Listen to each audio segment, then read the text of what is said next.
Bishop Zondo. Ingqina lokuqala namhlanje lifune ukunikezela ngobungqina bucala kungekho zikhamera. She was also a victim of sexual abuse. She's a married woman. She went to this church because of need for blessings, and she and her husband were blessed with resources, and they use much of their resources for the upliftment of the church.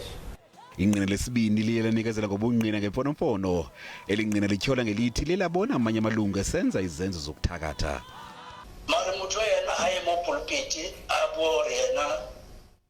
I was recruiting people for the church, but one of the pastors in the circuit was preaching to the congregants about witchcraft and threatening to kill people.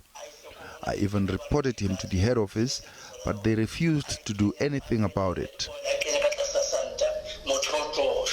iCRL ithi kuzafuneka iziphande enzulu ezinye izityholo. The threat that is being spread to them or told to them that in the event of leaving the church, they will die or they will become paupers or they become extremely poor. Lekomishoni iza kuphinda ihlale kule veki zayo.